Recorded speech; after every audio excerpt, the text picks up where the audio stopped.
নমস্কার শ্রোতা বন্ধুরা, সন্ধ্যায় গল্পের আসর ইউটিউব চ্যানেলে তোমাদের সবাইকে স্বাগত। আজকের গল্প তখন তোমার 21 বছর বোধ হয়, কলমে দেবিকা সাহা। আর তুমি? ওই যে বললাম যে তুই ভালো থাক, তোকে ভালো থাকতে দেখলেই হয়তো আমি ভালো থাকবো।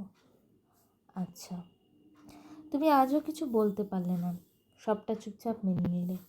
নতুন করে শুরু করাটা এতটাই সহজ নাকি? কি জানি, আমার জানা নেই তো। কিরে, চুপ করে আছিস যে? না, এরপরে আর বলার কি থাকতে পারে বলো? ঠিকই বলেছো তুমি, নতুন করে শুরু করতে হবে।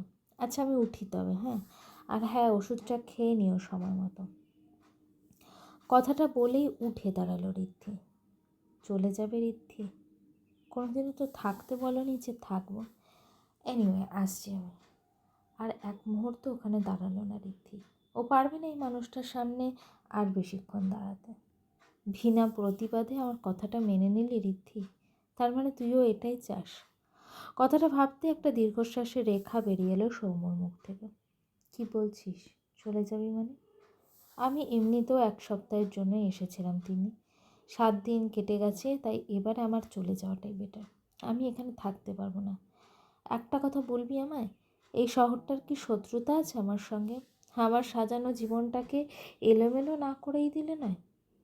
আমি পারবো না জিতকে বিয়ে করতে, আমি সত্যিই পারবো না। আরও আমার একটা কথাও শুনতে চাইছে না, নিজের দিকটাই শুধু ভাবছে। আমি নিজেকে অনেকবার বোঝানোর চেষ্টা করেছি, বিশ্বাস কর, কিন্তু পারছি না, হার পারছি না। জিৎ আমার খুব ভালো একজন বন্ধু, হয়তো ও আমার ভালোই চায়, কিন্তু আমি বুঝেছি। আর বলতে হবে না, শান্ত হ রীতি, তোকেই সবটা সামলাতে হবে। এভাবে পালিয়ে পালিয়ে আর কতদিন বাঁচবি বলতো? এবার নিজের জন্য নিজেই কথা বল, তারপর যা হয় দেখা যাবে, আর সেটা এখান থেকেই। কিন্তু তিন্নি, কোনো কিন্তু না। মাঝে মাঝে নিজের জন্য নিজেকেই গলার আওয়াজটা তুলতে হয়। আর আমি আছি তো, একটু হেল্প তোকে করতেই পারবো। কিরে, পারবো না? তিন্নির কথাটা শুনে একটু হেসে ফেলল ঋদ্ধি। এই মেয়েটা কত সুন্দর করে অনেক দামি দামি কথা বলে দিতে পারে। হয়তো তিনি ঠিকই বলেছে, জীবনে নিজেকেই নিজে থেকে শুধুমাত্র নিজের জন্য নয়, একবার সুযোগ দেওয়া উচিত। আমি জানি না, আর কিছু শুনতেও চাই না। আজকের দিনটা আমার মতন করে সেলিব্রেশন করব। কিন্তু মনি, দেখ ঋদ্ধি, আর কোনো কিন্তু আমি শুনতে চাই না। এতগুলো বছর পর আজকে এই দিনে তোকে আমি নিজের কাছে পেয়েছি, জন্মদিনটা আমি পালন করব। মনি, আমি বাচ্চা নই যে জন্মদিন পালন করতে হবে। আর এই সব দিনগুলোর কোনো অস্তিত্ব নেই আমার জীবনে, আমি মনেও রাখতে চাই না। চুপ, অনেক বড় হয়ে গেছিস মনে হচ্ছে। শোন, আর একটাও কথা বলবি না, নাহলে কাল জন্মদিনের দিন কিন্তু আমার কাছে কানমোলা খাবি। মনি, নে নে, এবার শুয়ে পড়, অনেক রাত হয়ে গেছে, কালকের জন্য অনেক প্ল্যান আছে। আমিও যাই, গিয়ে শুয়ে পড়ে গুড নাইট। কথাটা বলেই বেশ হাসি হাসি মুখেই ঋদ্ধির ঘর থেকে ওর মনি বেরিয়ে গেল।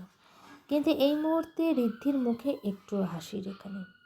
হ্যাঁ, এটা ঠিক যে জন্মদিনের দিনটা প্রত্যেকটা মানুষের কাছে খুব স্পেশাল একটা দিন।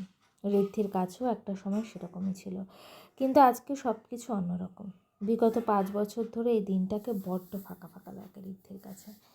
তার অবশ্য একটা কারণ আছে, তাই তো এই দিনটাতে নিজেকে লোকচক্ষুর আড়ালে রাখতেই পছন্দ করে মেয়েটা। তবে মনি এবারে একেবারে জেদ ধরে বসে আছেন ঋদ্ধির জন্মদিনটা পালন করবেন বলে। অনেকবার এই ব্যাপারটাতে না বলেছি ঋদ্ধি, কিন্তু উনি ওনার সিদ্ধান্তে একেবারে অনেক। এসব ভাবতেই মনটা আরও একবার বিষাদে ভরে উঠল ঋদ্ধির।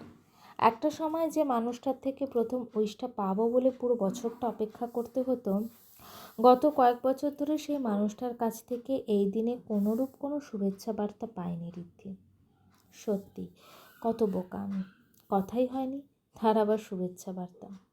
নিজের মনে মনে এই কথাটা ভাবতে আরও একবার বিদ্রূপের হাসি ফুটে উঠল মেয়েটার মুখে। ঘড়ির দিকে তাকিয়ে দেখলো রাত বেশ অনেকটাই হয়েছে। এমনিতে রাত 11টার সময় কখনো ঘুম হয় না মেয়েটার, কিন্তু আজকে চোখটা বড্ড লেগে আসছে। সকাল সকাল মনের মিনারে মেঘ করেছে খুব বেশি, ক্ষণস্থায়ী জটিলতায় সুখ দুঃখের পাশাপাশি।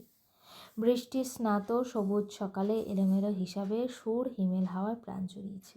শান্ত হয়েছে যে মনের অন্তঃপুর।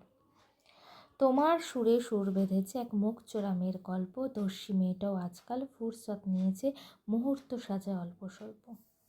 তোমার আশাতেই সে বাঁচে, ছড়িয়ে ছিটিয়ে থাকা সুখগুলোকে কুড়িয়ে নিতেই ভালোবাসে। অপেক্ষাতেই যে ভালো লাগা, তার ভীষণভাবে বাঁচে অপেক্ষার সুরে। দৃষ্টি তার অনন্ত দূর পথের পানে বিরাজমান, তোমার খোঁজেই স্বপ্নকে আগলে রাখে রোজ, তুমি ফিরে আসবে বলেই। পেনটাকে থামিয়ে আরও একবার ডায়েরির পাতায় চোখটা বোলালো ঋদ্ধি। না, আর কিছু লেখার নেই, কলমটা চাইলেও আর এগোবে না। সত্যি তো, আজও একটা স্বপ্নকে আগলে রোজ বেঁচে আছে মেয়েটা। অবচেতন মনে কোথাও গিয়ে নিজের অজান্তেই একটা চাওয়াই রয়েছে, এই যে তুমি ফিরে আসবে বলে। সত্যি কি আর ফিরে আসার কোনো রাস্তা অবশিষ্ট আছে? না, এর উত্তর হয়তো জানা নেই। কি জানি কেন আজ এতদিন পর খুব লিখতে ইচ্ছে করলো। তাই তো সকালে ঘুম থেকে উঠে ফ্রেশ হয়ে নিজের ডায়েরি আর পেনটা নিয়ে বসেছিল মেয়েটা। তবে এখানে আর বসে থাকলে চলবে না, ওদিকে মনি একটু পরেই ডাকাডাকি শুরু করে দেবে। আজকের দিনটা নিয়ে তার কত প্ল্যান, কত কি। কতটা ভাবতেই একটা হাসির ঝলক ফুটে উঠলো মেয়েটার মুখে। ঘড়ির দিকে তাকিয়ে দেখলো সবে ভোর 5টা। তার মানে এখনও অনেক সময় আছে হাতে। বেড থেকে মোবাইলটা নিজের হাতে তুলে নিয়ে পাশের চেয়ারটাতে বসলো। প্রত্যেকবারের মতোই এবারেও অনেক শুভেচ্ছা বার্তা এসে জমা হয়েছে মেসেজ বক্সে। সমৃদ্ধির ফেসবুক পেজের ফলোয়ার্স প্রায় মিলিয়ন ছাড়িয়ে গেছে। আজকেও নিউজ ফিড জুড়ে শুধু একটাই বিষয়, প্রায় প্রত্যেকেই তাদের প্রিয় গায়িকাকে উইশ করেছে যে যার নিজের মতন করে।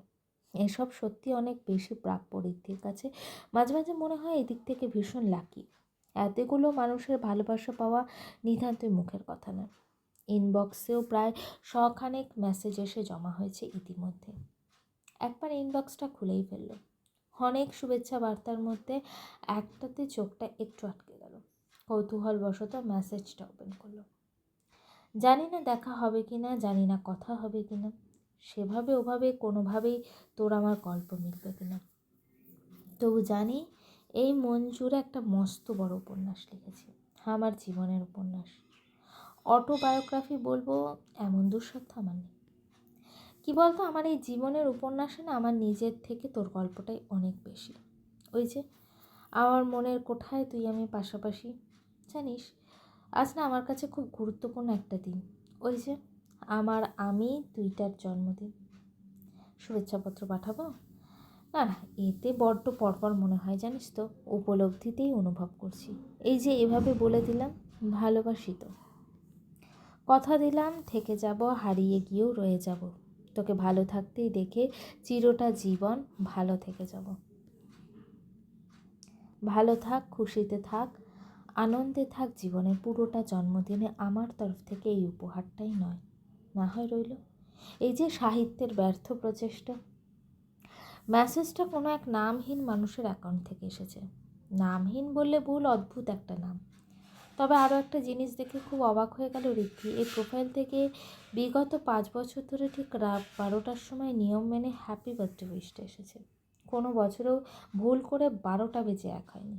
আর তার থেকেও অদ্ভুত বিষয়, পার্টিকুলার এই দিনটা ছাড়া মাঝে আর কোনো দিনই কখনো মেসেজ আসেনি। এত মেসেজের মধ্যে কখনোই এই মেসেজটাকে না সেভাবে গুরুত্ব দেওয়া হয়ে ওঠেনি, তাই দেখাও হয়নি। তবে আজকের মেসেজটা দেখে বড্ড খটকা লাগলো ঋদ্ধির মনে।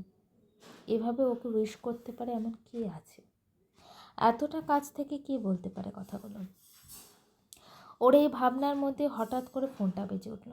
তাই আপাতত মনের ভাবনাটাকে মনেই স্থগিত রেখে আগত ফোনটাতে কনসেন্ট্রেট করলো ঋদ্ধি। তিনি ফোন করছে এত সকালে, নিশ্চয়ই সকাল সকাল বার্থডে উইশ। মেয়েটা সে একই রকমই আছে। আগেও রাত্রেবেলায় জেগে থাকতে পারতো না বলে ভোরবেলায় ফোন করে বার্থডে উইশ করতো। বলে কিনা ওইসব রাতে উইশ করাটা ওয়েস্টার্ন কালচার। বাঙালি কালচার অনুযায়ী নাকি যে সকালবেলার প্রথম উইশ করে তাকে ফার্স্ট উইশ বলে কনসিডার করতে হয়। বিশাল যুক্তি। এসব ভাবতে ভাবতেই ফোনটা রিসিভ করলো ঋদ্ধি। হ্যাঁ বল। শোন না, একটু বেরোতে হবে এখন তোকে। এখন? কি ভোরবেলা কোথায় বেরোবো? মাথা ঠিক আছে তো রে তোর? ভোরবেলা মানুষ কোথায় বেরোয়? মর্নিং ওয়াকে। তুই এখন আমার সঙ্গে হাঁটতে বেরোবি, আমি অলরেডি বেরিয়ে গেছি আর মনির বাড়ির কাছাকাছিই আছি। তুই তাড়াতাড়ি বেরো, একা একা হাঁটতে মোটেও ভালো লাগে না। মানে আমি তো রেডি না সেভাবে। এই শোন, এরকম না বাজে এক্সকিউজ একদম দিবি না। রেডি হবার আবার কি আছে রে? হাঁটতেই তো যাবি, তাড়াতাড়ি আয় তো, ফোনটা রাখছি। কথাটা বলে টুক করে ফোনটা কেটে দিল তিনি। যাক বাবা, ফোনটা কেটেও দিল। অদ্ভুত তো, বলা নেই কওয়া নেই, এখন নাকি আমি হাঁটতে যেতে হবে আমাকে। ফোনটার দিকে তাকিয়ে দেখলো চার্জ প্রায় শেষের পথে। না, এটাকে আর সফরসঙ্গী করা যাবে না, এটাকে চার্জে বসিয়ে তবেই বেরোতে হবে। তিন্নির ইনস্ট্রাকশন মতো বাড়ি থেকে বেরিয়ে পাশের মাঠটার কাছাকাছি এসে দাঁড়িয়েছে ঋদ্ধি। মেয়েটা এখনও আসছে না কেন? প্রায় 15 মিনিট অপেক্ষার পর তাকে দেখা পাওয়া গেল। এক প্রকার হন্তদন্ত হয়েই ছুটে ছুটে আসছে মেয়েটা। কিরে, এভাবে ছুটছিস কেন তুই? অনেকক্ষণ আগে চলে এসছিস তাই না? তো সো সরি রে, আমার দেরি হয়ে গেল, তাড়াতাড়ি চল, না হলে ওদিক থেকে না এবারে বকা খাবো। ওদিক থেকেও মানে আবার কে বকবে তোকে? এই তোর মাথা ঠিক আছে তো? এই রে, মুখ ফসকে বেরিয়ে গেছে। ঋদ্ধিকে এখন কিছুতেই জানতে যাওয়া যাবে না যে আমাদের সাথে আরও কেউ একজন যাচ্ছে। মনে মনে কথাটা ভেবে ঋদ্ধির দিকে আবারও হাসি মুখে তাকালো মেয়েটা। আরে ধুর, আমাকে আবার কী বকবে, আমিও না কী বলতে কী বলি, আর তুইও না কী শুনতে কী শুনিস। চল তো, এবার সত্যি সত্যি দেরি হয়ে যাচ্ছে। ঋদ্ধিকে আর কথা বাড়াতে না দিয়ে এক প্রকার জোর করে ওর হাতটা টেনে সামনের দিকে এগিয়ে গেল তিনি। এটুকু সারপ্রাইজ তো বাচ্চাকালকে দেওয়াই যেতে পারে, তাই না? গল্পটি কেমন লাগলো অবশ্যই আমাকে কমেন্ট করে জানিও। আর আমার চ্যানেলে গল্পগুলো যদি তোমাদের ভালো লেগে থাকে, চ্যানেলটিকে সাবস্ক্রাইব করে পাশে থাকো।